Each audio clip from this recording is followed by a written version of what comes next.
It's Minecraft, now what? Let's go! Welcome back to another episode of Minecraft, now what? Here we are, inside what was supposed to be the starter house. But as I mentioned in the last episode, the build got away from me. I didn't realize it while I was building it, but as I was putting the video together, I said, wait a minute, this is not the house I would have built when I was first starting. So we're going to take care of that right now. And there's actually a few different ways you can handle this. So we're not going to abandon the house. We will keep it there. I did think about tearing it down as kind of a punishment of sorts to teach me a lesson, but that was a lot of work, and I kind of really like how it turned out. So after we spawn in and our world generates and you get some wood, you might be asking yourself, now what? And that now what was get some food so you don't starve to death. Hopefully find some sheep, depending on where your spawning is, so you can make a bed so you can skip the night. But if you can't skip the night, and probably just a general good idea for safety, you need to build a starter house. So the first option we're going to do here is digging a hole in the ground. And we broke our shovel. Here we go, new shovel. So this is probably the quickest and easiest way. You're out in the middle of nowhere, maybe you didn't have a bed and you just need to get inside. For crying out loud. Okay, no more breaking tools. And you just need to get into safety. You dig yourself a hole inside a mountain and you close yourself up. Now the problem here is if you don't have torches, once you close this up, you can't see, it gets dark. And it's hard to know which way you're facing. If you get turned around and you dig under you and you end up falling through the floor into a cavern, which I have done, it can be dangerous, and depending on how far you fall, you could really hurt yourself. So if you have a torch, no problem, you put the torch down, close yourself off, and then you just kind of have to keep popping through to check on the sun, and then wait for the morning. Or you can use that time to start digging yourself staircase down, or dig a mine out, find some ores, get some blocks, stuff like that to pass the time. Just make sure that you're lighting up so you're not stuck in here. Because as you know, mobs will spawn in the dark. However, I'm pretty sure this is too close for mobs to spawn to you. There's kind of a radius around you where they will spawn. But it's just a good practice to light things up, especially when you're enclosed. So that's option one. And, try to make sure you have a bed so you can sleep. We will do something with that or fix that up later. I'm not really worried about anything spawning in here because of the brightness level. However, if we don't sleep and zombies or skeletons spawn, they could go in here and not burn up, and we don't want that. Another option is if you have gotten some dirt, maybe from already digging a hole in the ground or in a mountain, just build yourself some walls real quick. I've done this also, where you're just basically quickly building around you to make sure nothing can get in.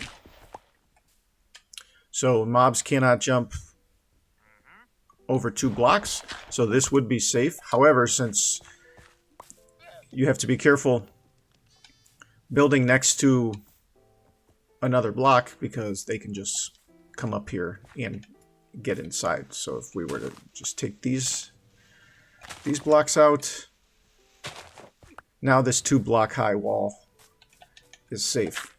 They can't get they can't get in here. And mobs can't jump over a gap. So this is actually pretty safe from most mobs. What it won't be safe from are spiders. Spiders can climb over flat walls. And if you were trying to block spiders from getting in there, come on, get out of here. Oh, did you see that? Now we gotta take out the llamas. Problem with llamas is once you hit them, they start spitting at you, and it gives you damage. If you hit the wandering trader, they don't like it either. So I was going to leave them alone. Now we don't have to deal with them. Eat real quick. And get out of here.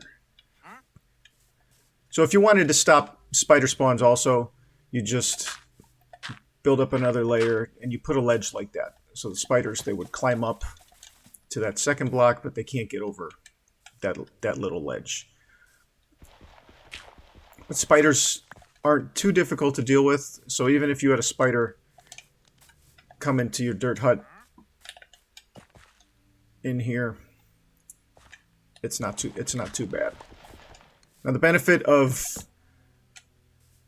having something like this without a roof is that you can keep an eye on when it's night.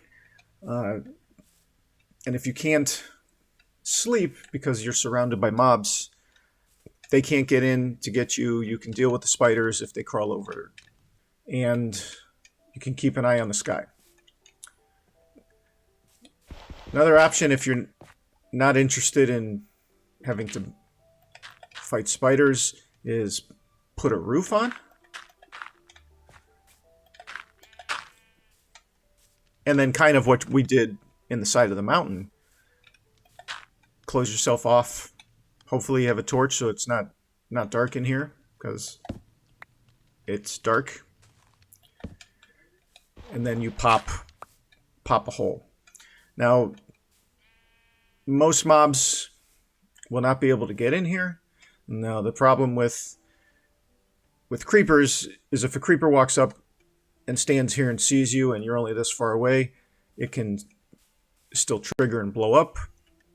If a skeleton sees you through the hole, he can still shoot at you. And baby zombies can get through a one block hole. So even though most mobs can't get in that one block opening, you still have to be careful. Good morning. I have a shovel and I'm digging by hand.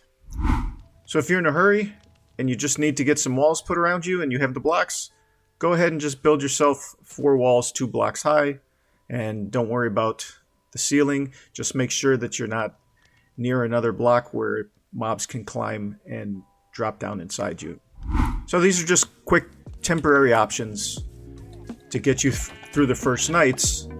But since we started out and we were sleeping outside and being safe, I think that contributed to my mindset that we could skip the dirt hut or hole in the wall. And I just got a little too excited. Plus, you kind of have to go with what the land gives you. And since I saw water over there, there was a good chance there was sand down there, and we could start off with glass. That's pretty exciting. But if you spawn in the middle of a desert and there's nothing but sand, maybe you don't have trees, or you spawn in a mesa around a bunch of terracotta, sometimes there's not a lot of wood readily available, which would be unfortunate because then you would have a hard time getting wood and making sticks for tools. It's not impossible, but it kind of just depends on what your spawn is or where you're traveling to, the type of materials you have at hand. But if you just need quick and dirty protection, those are a couple options. Now, another option is finding a village early on. Now, if you spawn in and you start doing exploring right away, rather than just kind of setting up shop here and easing into it as we've been doing, you might come across a village. So I was up here lighting up the area a little bit after a mining session. I think it was when I was doing the quarry. And when I got over here, I noticed this. So we do have a village nearby. And if you're lucky, early on, you won't have to worry about crafting a bed. Villages have beds in them. You won't have to worry about building yourself a house. You can just take one of their beds or stay in one of their houses. Let's go check it out. We have to be careful going down here. Always watch where you're going. You don't want a stupid fall death like I am prone to, running and jumping without looking, especially in snowy biomes. My first real bonehead death was in my first world. I was running back to the base, and I was running just paying attention to my map. Maps, you can craft a map to mark where you've been in your world and to help you get around in case you don't want your coordinates up all the time. And I just fell into a snowy ravine. I didn't even see it. So what I like to do is some villages aren't really lit up as well as they could be. These villagers, they often build on the most ridiculous of places. I've seen them built over huge caverns, and if the villages are not lit up, once it becomes nighttime, you might be safe, but mobs start spawning around the villagers, and villagers can be turned into zombie villagers if they get attacked. So I like to come find a village and I light it up a little bit to keep them alive in case you need them for trading. Light up the farms. We won't talk about farming right now. We'll get to it probably pretty soon because it's a good way to get food, grow it yourself. Real quick here, this is wheat. This is beetroot. Wheat, you can make bread from the wheat stalks, which is good food. And crops need light to grow. So that's why if I find a farm, I'll light it up to make sure that the farm keeps growing well. This guy over here, this is an iron golem. Don't hit him. He will attack you. He's kind of the protector of the village. He's their own personal Hulk. If you hit him, he'll start attacking you, does a lot of damage, flings you up in the air with those big long arms. If you hit a villager, he will attack you. He'll just keep coming. He's not very fast, but he will keep coming after you. If you take these guys out, they drop iron ingots, so it's a way to get iron if you haven't been having any luck finding iron ore. So it's getting dark. We'll come in one of these houses. Awesome. There's a chest in here. We'll check that out in the morning. The villagers need to sleep. If you don't have a bed, you can just come in here and sleep. It kicks them out of the bed. Sorry, guy. And those little particles, you see that when they make a connection to a block, a workstation, or a bed. Let's see what's in this chest. Oh, nice. We got some bread, some apples, excellent. Potatoes. Potatoes are great. They're a good source of food. You can bake these in a furnace and get baked potatoes. We'll take all this. We'll leave this chest for now. Yeah, you'll notice that certain types of houses have loot and some don't. I noticed that this type of house usually has a chest, so this one should have a chest. Here, we'll light this up, and we'll go in there and check that chest out. Yep, there's a chest. Let's see what's in here. Oh, more apples. So we'll take all those potatoes. Leave that chest too. Don't want to clog up the inventory. Come over here, look where I'm going before I fall. Light this up. These are poisonous potatoes. Useless. It's garbage. You get those sometimes after you've harvested your potatoes. To harvest potatoes, you just come over here and hit the crop, and they should replant it. Here, come and replant this one. There you go. Villagers kind of work like the wandering trader. If you walk up to a villager, don't hit him, because you'll make that guy angry. So you open them up like you would open a chest or open a wandering trader, and they have trades. It's a good way to get emeralds if they have something you have easy access to. And once we start farming potatoes, potatoes can drop multiple potatoes per harvest, and it's a good way to get emeralds and XP. Every time you trade with a villager, he gets XP. He levels up a little bit, and you get XP for it. So that's also a good way to get some XP. The farmer villagers connect to this workstation, which is a composter. So villagers and villager trading and workstations, all of that is kind of a sort of complicated part of the game, and we'll save that for another day. So let's keep looking at this village here, see what else we can get. I'm really excited about the potatoes. It kind of takes once you can get a farm going,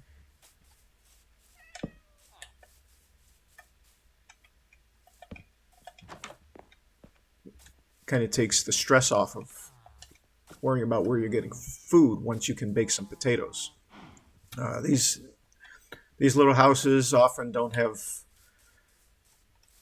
I don't want to say never, because I mean, I guess it is possible that they could have chests, but they really don't have chests. This one looks like it's going to have another chest, but we're just going to light it up. Come over here. Excellent. More potatoes. Wow, we're going to be set up real good. I think maybe the next episode we're going to get a farm going then. Some cows down there. You know, I mentioned it before, you know, just remember to take some time to look around, look at your world. I mean, this is a nice generation here. The mountains there. It's really cool how Minecraft generates the world in. Just come and light the village up. Keep these guys safe. You never know when you might need them. Nothing in there. Just double checking. Another torch. And then while you're looking around, you might find a cave that you might want to come back to. So always keep your eyes open. Gotta eat. So this is an animal pen. If you're interested in breeding animals or making it look like you're keeping a farm, you make some fence posts, and you can't jump over them. If you can't jump over them, they can't jump over them. So it's a good way to keep mobs corralled. It's kind of ridiculous. Sometimes you'll see hay bales or fence posts next to another block, and often you'll see villagers and iron golems stuck in here because they've walked on top of the block and then they can't get out. Even rains in the village. Where'd he go? He took off running. Look, he doesn't like getting wet. Is he gonna run inside?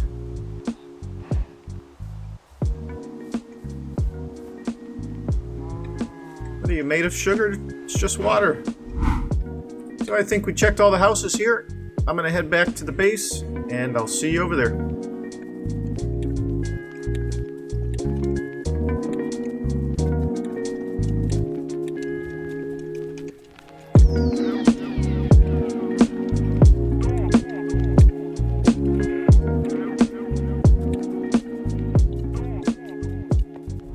So we're back at the base. So all in all, not too bad. But the villages are a great option early on if you don't have any beds or you need a place to stay. But if you don't have a village and you don't have time to build one of these, a dirt hut or a hole in the wall will get you through your first couple nights. And don't forget, they're only temporary. And as night falls, that'll do it for this episode. Hope we gave you some ideas for less stressful early game houses. We'll see you next time. Thanks for watching.